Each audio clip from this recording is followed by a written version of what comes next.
Y conversamos al respecto de un día después de este violento paro de colectiveros. Alonso, ¿qué tal? Buenos días. Muy buenos días y muchas gracias por la invitación. ¿Cuál es el problema? Dentro de todo este tema de protesta, de formalización, de informalidad, de ilegalidad, ¿cuál es el problema central, Alonso? El problema central es que el Estado históricamente ha abandonado el sistema de transporte público de la ciudad de Lima. En realidad no existe un sistema de transporte público en nuestra capital.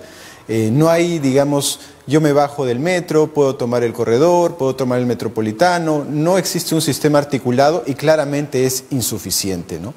Este proceso de deterioro del sistema de transporte público en la ciudad no es de ahora, es un proceso que viene desde que el presidente Fujimori emitió el decreto legislativo 651 en el año 92, donde se liberaliza absolutamente el servicio de transporte. Eso no ha sido corregido en los últimos 25 años y el proceso ha tenido un deterioro gravísimo, pero gravísimo. Las cifras, la verdad, son escandalosas, ¿no? Nuestra ciudad capital es la tercera ciudad más contaminada del mundo. Se ha pasado de 5 horas pico a 9 horas pico en los últimos 3 años. Tenemos la peor manera de conducir de toda América Latina según Waze. De acuerdo con la Asociación de Automotriz del Perú, se desperdician 1.000 millones de galones de combustible en el tráfico, lo que equivale a 13.000 millones de soles. 13.000 millones de soles que quemamos literalmente. Y además, este desastre, este caos que vimos los limeños le cuesta al país, en términos de PBI, de acuerdo a la Organización Mundial de la Salud, 3.5 al año. Es el equivalente a 7.000 millones de dólares. Este desorden al Estado, al país, le cuesta 7.000 millones de dólares. Estamos hablando que en los últimos 10 años, de acuerdo a cifras de la Organización Mundial de la Salud, este desastre nos ha costado 70.000 millones de dólares.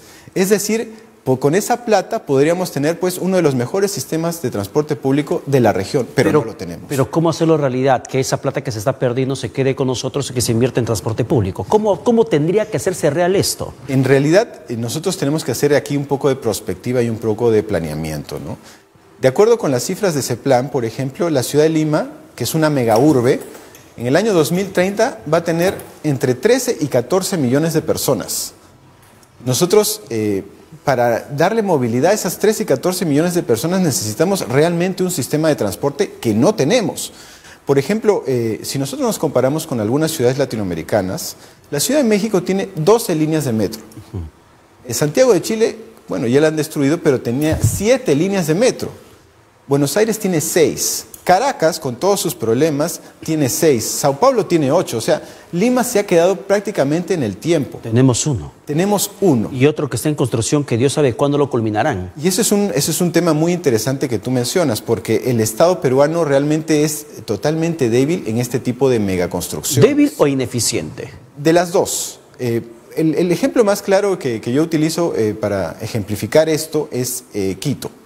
Quito empezó su construcción de la línea 2 del metro subterránea el año 2014, igual que nosotros, la línea 2 del metro.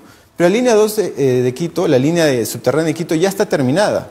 Se ha pospuesto la inauguración por todos los disturbios, pero ya está funcionando. Se va a inaugurar en febrero.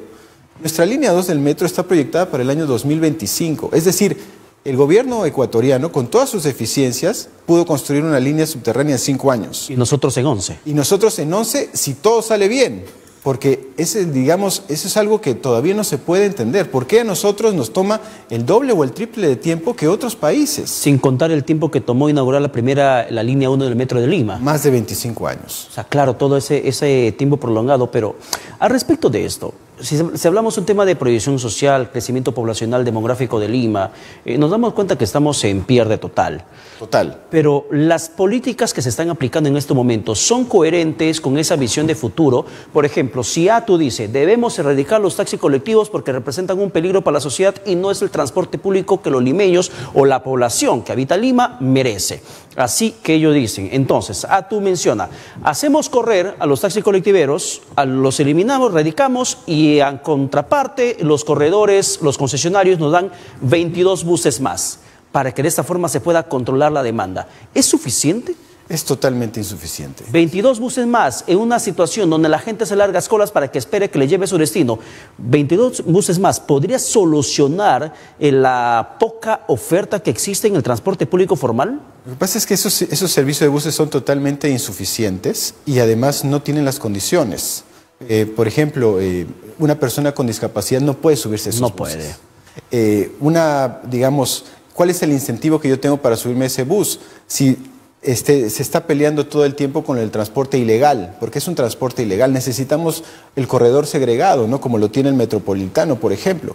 Pero eso todavía no se ha implementado. Y funcionó muy bien en los Panamericanos, el corredor, ¿no? Es decir, la vía libre para el bus. Y funcionó muy bien ahora en la última final de la Copa Libertadores. Es decir, tenemos que darle prioridad al transporte público masivo, de calidad. Ya, claro, yo entiendo perfectamente lo que quieres llegar. Se necesita un tema de corredor exclusivo, que es básicamente los concesionarios de los corredores también exigieron luego de esa jornada de protesta que hicieron en la primera semana de noviembre. Sin embargo, también cae la pregunta de cajón. Aunque le den corredores exclusivos, ¿hay suficiente capacidad de buses para que puedan atender la demanda de la gente que van a dejar los taxis colectivos? No, lo que nosotros necesitamos, y hay que pensarlo ya en serio, es un sistema de metro. Esa es la única manera en que nosotros podemos efectivamente tener un transporte público de calidad. Yo estaba haciendo algunas investigaciones, ¿no? para el tema académico, y por ejemplo la Ciudad de México, ¿no? La Ciudad de México tiene 12 líneas de metro. Cada tren te mueve 1.500 personas. 1.500 personas que tienen, digamos, la frecuencia es de cada 3 minutos. Si nosotros ponemos ese sistema abajo de la Javier Prado, por ejemplo, se resuelve el problema de transporte. Porque nosotros podemos mover 30.000 personas por hora en una manera económica, una manera rápida, una manera segura y una manera que es respetuosa del medio ambiente. Ese es el tema de fondo. Y no solamente el tema del metro. Ahí hay una experiencia muy interesante que tiene La Paz. La Paz es la capital de Bolivia, que es un país que históricamente ha estado menos desarrollado que nosotros. La Paz, en el año 2014, en mayo, inaugura su primer teleférico. Ahora tiene 10. Es decir, en 5 años hicieron 10 líneas de teleférico que por hora te mueven 60.000 personas. ¿A un costo de cuánto? 90 céntimos de soles, es decir, 2 bolivianos. En 5 años, el gobierno boliviano te hizo 10 líneas de teleférico. 2 por año. 2 por año. Y aquí ya va a terminar el primer año la gestión de Jorge Muñoz y no podemos salir de los papeles del proyecto del teleférico de San Juan de Miraflores, Independencia. Ese teleférico lo anunció en su primer año la alcaldesa Susana Villarán. Han pasado 9 años. O sea, me quedé corto con la estadística. En realidad ya lleva mucho tiempo el proyecto y ni siquiera puede salir del papel. El gobierno boliviano te mueve 60.000 personas de una manera cómoda, de una manera económica, de una manera segura, de una manera formal, de una manera rápida y de una manera amigable con el medio ambiente. A ver, hablemos de movimiento de gente. Te mencionaba Alonso Cárdenas, referente a lo que mencionó la presidenta de ATU, de la Autoridad de Transporte Urbano Lima y Callao, que con esa decisión de erradicar los taxis colectivos hay un compromiso de los concesionarios de los corredores complementarios de incrementar 22 buses más a su flota, que a todas luces es completamente insuficiente. Totalmente.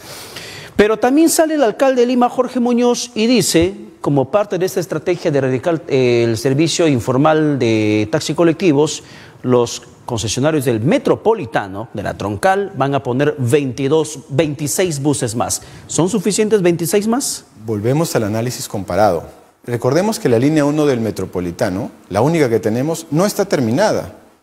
Hace 10 años que se inauguró este servicio y todavía no tenemos la capacidad de terminarlo. Ni el primer ladrillo se pone para que se pueda avanzar la culminación. Así es, imagina, o sea, nosotros tenemos un sistema que no es un sistema y es realmente vergonzoso.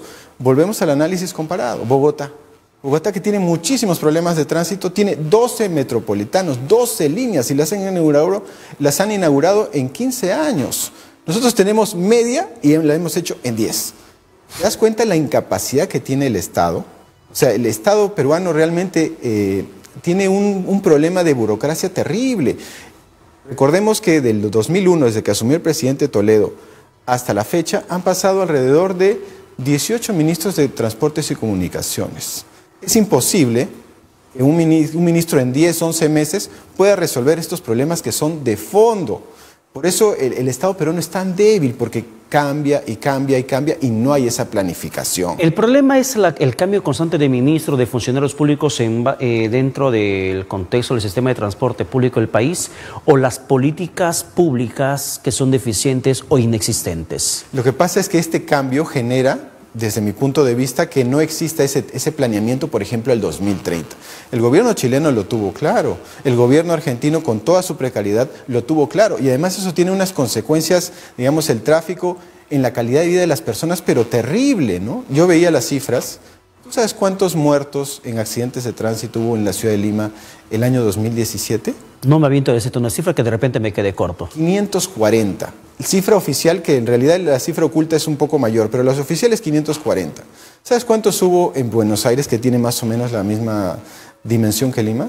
Imagino que es menos. 139. ¿Sabes cuántos hubo en París, que tiene 16 líneas de metro, tiene un sistema de transporte? 39. O sea, las diferencias son atroces. Entre más informalidad, mayor es obviamente el riesgo de las personas.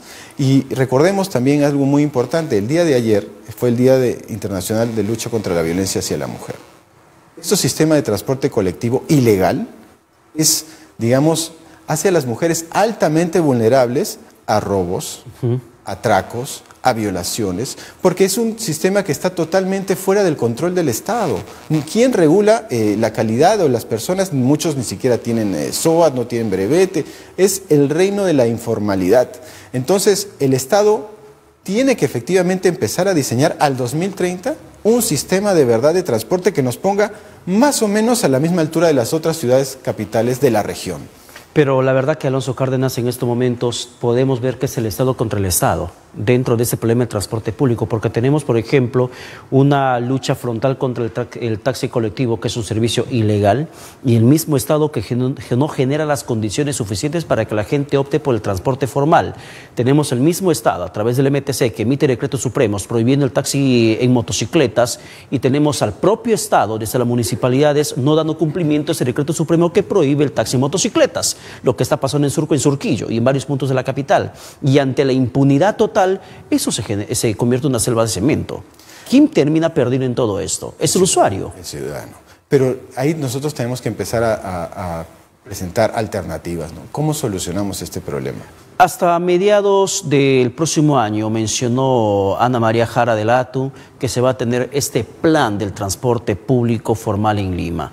¿Es suficiente lo que se puede esperar hasta el próximo año, o tiene que ser básicamente por el papel las obras de infraestructuras públicas que se necesita adelantar y agigantar en pasos? Yo tengo, digamos, mucha expectativa en ese plan, pero recordemos que la gestión de Susana Villarán también tenía un plan. ¿Qué habrá quedado? No sabemos. El alcalde Castañeda, con todos sus problemas, también tenía un plan. Anteriormente, el alcalde Alberto Andrade también tenía un plan. O sea, no creo que lo que nos está sobrando es... Son planes. Son planes, y lo que nos necesitamos es planificación. Vamos a hacer un plan para la aplicación de los siguientes planes. Lo que nosotros necesitamos es una visión al 2030, ¿cómo vamos a resolver esto? Y yo creo que la mejor manera es un acuerdo de gobierno a gobierno. El Estado peruano actualmente no tiene la capacidad de ejecutar un proyecto, digamos, para generar un sistema de transporte como lo tienen muchísimas capitales del mundo. ¿Y quiénes son los mejores que hacen esto? Pues los franceses, los ingleses, los alemanes.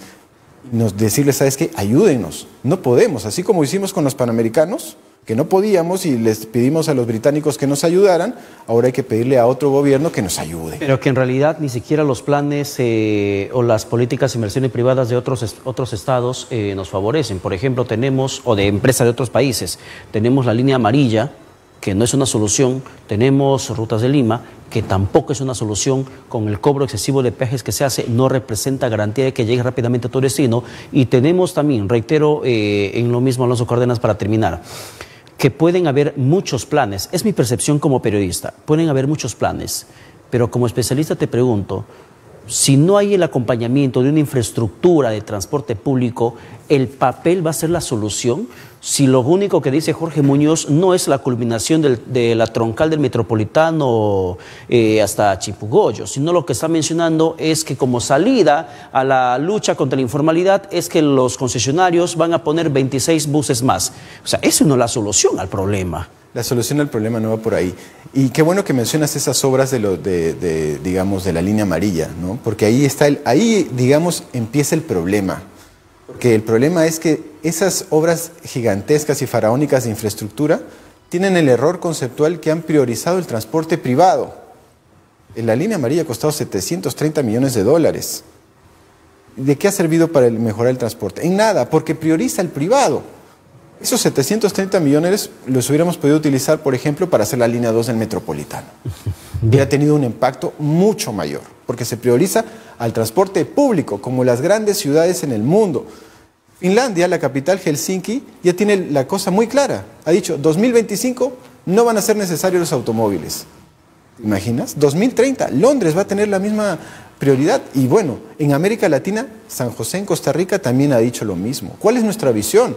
Nosotros al 2040 deberíamos tener una ciudad donde el transporte privado no sea necesario. Ese es el concepto de desarrollo que necesitamos. Quizá el 2040 recién inauguremos nuestra segunda línea del Metro de Lima. Bien, Alonso Cárdenas, gracias por tu presencia. Muchísimas gracias.